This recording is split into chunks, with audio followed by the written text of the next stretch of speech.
நம்ம சேனல் சார்பாக உங்கள் எல்லாருக்குமே அன்பான வணக்கம்.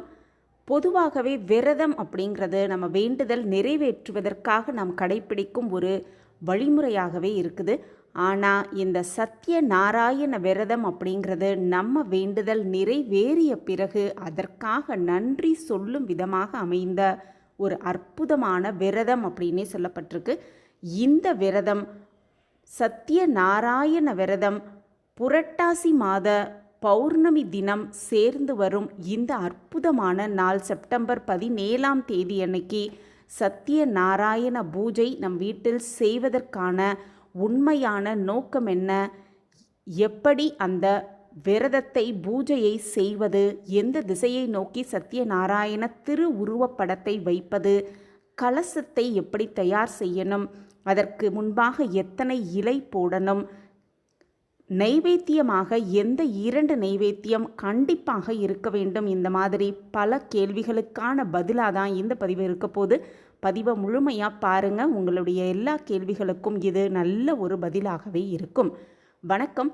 நம்ம சேனலுக்குள்ளே உங்கள் எல்லாரையும் வரவேற்கிறதுல எனக்கு ரொம்ப ரொம்ப சந்தோஷம். இறைவனோட ஆசிர்வாதம் எல்லாருக்கும் கிடைக்கட்டும்.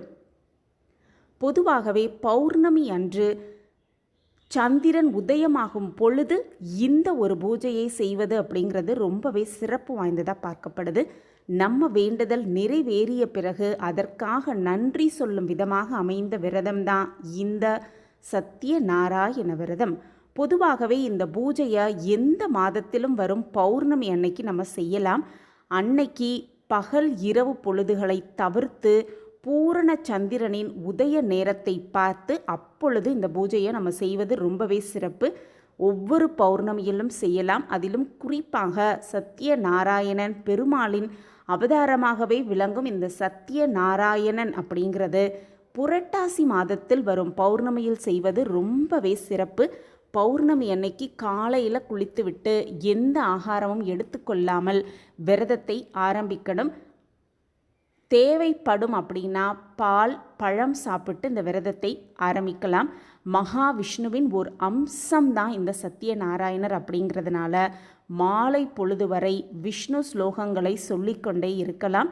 திரும்ப திரும்ப விஷ்ணு சகஸ்ரநாமம் சொல்லிக்கொண்டே இருக்கலாம். வீட்டில் ஒலிய வைக்கலாம். இப்படி இந்த ஒரு பூஜையை எப்படி செய்யணும் அப்படிங்கிறத ஒவ்வொன்றா நம்ம தெரிஞ்சுக்கலாம். அதுக்கு முன்னாடி இந்த பூஜை ஏன் செய்யணும் அப்படிங்கிறதுக்கான ஒரு கதையும் இருக்குது. அந்த கதையை பார்த்துட்டு அதுக்கப்புறம் அந்த பூஜைக்கான வழிமுறைகள் என்ன அப்படிங்கிறத ஒவ்வொன்றா தெரிஞ்சுக்கலாம். ஒரு முறை நாரத மகாமுனிவர் 3 உலகங்களை சுற்றி வந்து கொண்டிருந்தாராம். பூலோகத்துக்கும் அப்படி வந்தார். அப்படி அங்கு வரும் பொழுது ஒவ்வொருவரும் ஒவ்வொரு விதமான பிரச்சனைகள் கஷ்டங்களால் அவதிப்படுவதை பார்த்து ரொம்பவே மனம் வேதனை அடைந்தாராம் நாரத மகாமுனிவர். எல்லா நலன்களையும் பெற்று சந்தோஷமாக வாழ்பவர் யாராவது இருக்கிறாங்களா அப்படின்னு தேடி தேடி பார்த்தாராம் பூலோகத்தில். ஆனால் அப்படி யாருமே கிடையாதான். உடனே நேரடியாக நாராயணனிடம் போய் மனிதர்களோட இந்த வேதனையை தீருவதற்கு வழியே இல்லையா அப்படின்னு கேட்டாராம்.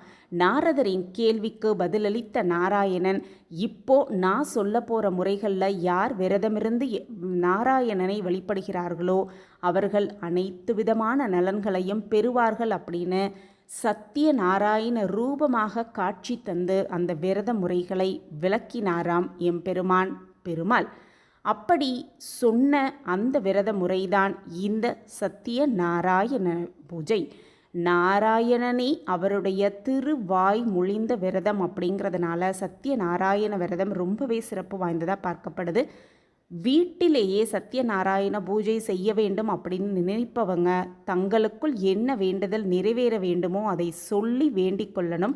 அந்த வேண்டுதல் நிறைவேறியவுடன் சத்தியநாராயண விரதம் இருக்கிறதுக்கு துவங்கி பூஜைகளையும் செய்யலாம் அப்படின்னு சொல்லப்பட்டிருக்கு. அதிலும் குறிப்பாக ஒரு முறை சத்தியநாராயண விரதம் இருக்க துவங்கிட்டோம் அப்படின்னா வாழ்நாள் முழுவதும் அதை கடைப்பிடிக்க வேண்டும் அப்படிங்கிறது ஒரு விதிமுறை.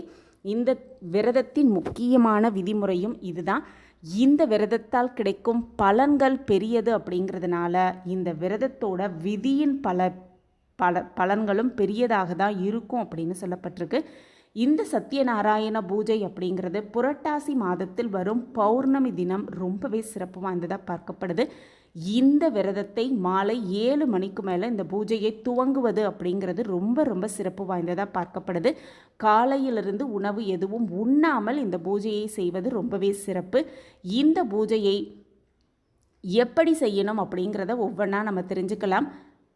எந்த திசை நோக்கி சத்யநாராயண படத்தை வைப்பது அப்படிங்கிறது ரொம்பவே முக்கியமான ஒரு விஷயமா பார்க்கப்படுது. கிழக்கு நோக்கி சத்யநாராயண திருவுருவப்படத்தை வைத்து நம்ம மேற்கு முகமாக பார்த்து உட்கார்ந்து இந்த பூஜையை செய்வது ரொம்பவே சிறப்பு அப்படின்னு சொல்லப்பட்டிருக்கு. மாலை நேரத்தில் சந்திர உதயம் பிறகு இந்த பூஜையை செய்ய வேண்டும் அப்படின்னு சொல்லப்பட்டிருக்கு. அடுத்ததாக கலசத்தை எப்படி தயார் செய்ய வேண்டும், இந்த பூஜையை செய்வதற்கு ஃபஸ்ட்டு ஒரு மணை வச்சு அந்த மனையை நல்லா தொடச்சி அதற்கு மஞ்சள் குங்குமம் அரிசி மாவால் கோலமிட்டு அந்த இடத்தில் அந்த மனையில் 2 புறமும் வாழை கன்றுகளை வைத்து, அப்படி வாழை கன்று கிடைக்கலைன்னா மாவிலை தோரணம் கட்டி சத்யநாராயணின் திருவுருவப்படத்தை அங்கே வைக்கலாம். அதுக்கப்புறம் படத்திற்கு முன்பாக 3 வாழை இலைகளை நம்ம பரப்பி அதில் பச்சரிசியை வைக்க வேண்டும். அதுக்கப்புறம் கலசத்தில் சுத்தமான நீரை நிரப்பி அந்த கலசத்தில் மஞ்சள் பொடி, வாசனை திரவியம் எதுவாக இருந்தாலும் ஜவ்வாது, திரவிய பொடி, இந்த மாதிரி வாசனை பொருட்களை அந்த கலசத்தில் போட்டு அதற்கு மேலாக மாவிலையை வைத்து மஞ்சள் தடவிய பூரண தேங்காயை அதன் மேலே வைத்து அந்த தேங்காய்க்கும் மஞ்சள் குங்குமம் வைத்து அந்த கலசத்தை சுற்றி மலர்களால் அலங்காரம் செய்து நாராயணோட திருவுருவப்படத்திற்கு கண்டிப்பாக துளசி மாலையை சாற்றி அந்த கலசத்தை அந்த மனையில் வைத்திடணும். இப்போது கலசமும் தயாராயிடுச்சு. அந்த கலசத்தில் பூரண கும்பமாக சத்யநாராயணர் எழுந்தருளி நம் வேண்டுதலை நிறைவேற்றி கொள்வார் அப்படிங்கிறது 100% உண்மை. 3 இலைகளை போடுவது அப்படிங்கிறது ரொம்பவே சிறப்பு வாய்ந்தது. அந்த இலைகளுக்கு மேலே பச்சரிசி பரப்பணும். அந்த பச்சரிசிக்கு மேலே கலசத்தை வைப்பது ரொம்பவே சிறப்பு வாய்ந்ததாக பார்க்கப்படுது. அடுத்ததாக நெய்வேத்தியமாக என்ன இருக்கணும் அப்படிங்கிறத பார்த்துடலாம். பலவிதமான நெய்வேத்தியங்களை நாராயணன் ஏற்றுக்கொள்வார் அப்படின்னு சொல்லப்பட்டிருக்கு. அதிலும் குறிப்பாக பழங்கள், வெற்றிலைப்பாக்கு வைத்து எத்தனை நம்மளால் முடியுதோ அத்தனை நெய்வேத்தியங்கள் செய்து படைக்கலாம். ஆனால் குறிப்பாக கலவை சாதமும் பஞ்சாமிர்தமும் இடம்பெறுவது ரொம்பவே சிறப்பு. இந்த பஞ்சாமிர்தம் அப்படிங்கிறது நம்ம வேண்டுதலை என்ன வேண்டுறோமோ அதை அப்படியே நிறைவேற்றிக்கொள்வதற்கான ஒரு அருமையான நெய்வேத்தியம் அப்படின்னே சொல்லப்பட்டிருக்கு. இந்த பஞ்சாமிர்தத்தை கண்டிப்பாக அந்த நெய்வேத்திய பொருளில் வைத்து, அது மட்டுமல்ல கலவை சாதம், அதிலும் குறிப்பாக 5 கலவை சாதம் இருப்பது ரொம்பவே சிறப்பு. இந்த மாதிரி அந்த கலவை சாதத்தை வைத்து அந்த கலவை சாதம் அப்படிங்கிறது 1/4 பகுதியின்படி இருக்க வேண்டும் அப்படின்னு சொல்லப்பட்டிருக்கு. அதாவது 1/4 கிலோ அளவுக்கு இருக்கிற மாதிரி அந்த கலவை சாதம் வைத்துக்கொள்வது வேண்டுதல் வைப்பது அப்படிங்கிறது ரொம்பவே சிறப்பு வாய்ந்ததாக பார்க்கப்படுது. அதிலும் குறிப்பாக நவதானியத்தை வைத்து வழிபாடு செய்வது ரொம்பவே சிறப்பு. அந்த நவதானியமும் குறிப்பாக 1/4 கிலோ அளவு வைத்து வேண்டுதல் வைப்பது அப்படிங்கிறது நம்ம வேண்டுதலை 100% நிறைவேற்றிக்கொள்வதற்கான ஒரு அருமையான வழிபாடு அப்படின்னே சொல்லப்பட்டிருக்கு. இந்த மாதிரி நெய்வேத்தியங்களை வைத்து முதலில் விநாயகப் பெருமானை மனதார வேண்டி விநாயகப் பெருமானின் ஸ்லோகங்களை சொல்லி அதுக்கப்புறம் சத்யநாராயணன் பூஜையை செய்ய வேண்டும். அந்த நவதானியம் நமக்கு எதுக்கு வைக்கிறோன்னா, நவ கிரகங்களை வழிபடுவதற்காகவே இந்த நவதானியங்களை வைப்பது அப்படிங்கிறது ரொம்பவே சிறப்பு வாய்ந்தது. அதற்கு பிறகு சத்யநாராயணர் அஷ்டோத்திரம், இந்த மாதிரி என்னென்ன நாமாவளி நமக்கு தெரியுதோ அதை சொல்லி பூஜை செய்து சத்யநாராயணனின் அந்த பூஜைக்கான கதையையும் படிக்க செய்து இந்த ஒரு பூஜையை தீப தூப ஆராதனை காட்டி நம்ம நிறைவு செய்யலாம். அதற்கு பிறகு சத்யநாராயணன் பூஜையை நிறைவு செய்த பிறகு சந்திர பகவானை தரிசனம் செய்த பிறகு நம்ம விரதத்தை முடித்து நாம் வைக்கும் அந்த பிரசாதத்தை உட்கொண்டு விரதத்தை முடித்து கொள்ளலாம் அப்படின்னு சொல்லப்பட்டிருக்கு. அதே போல் பூஜையை நிறைவு செய்த பிறகு கலசத்தில் உள்ள நீரை வீடு முழுவதும் தெளித்துவிட்டு மற்றவர்களுக்கும் அதை தீர்த்தமாக கொடுக்கலாம். மீதமுள்ள நீரை கால்படாத இடத்தில் ஊற்றிவிட வேண்டும் அப்படின்னு சொல்லப்பட்டிருக்கு. அந்த தேங்காய், அரிசி இதை எல்லாத்தையுமே சமையலுக்கு பயன்படுத்தி கொள்ளலாம். இந்த அற்புதமான சத்யநாராயண பூஜையை புரட்டாசி மாத பௌர்ணமியில் செய்து சத்யநாராயணின் பரிபூரண ஆசிர்வாதத்தை பெற்றுக்கொண்டு வாழ்வில் சகல சௌபாக்கியத்தோடு வளமாகவும் நலமாகவும் வாழலாம். நன்றி, வணக்கம்.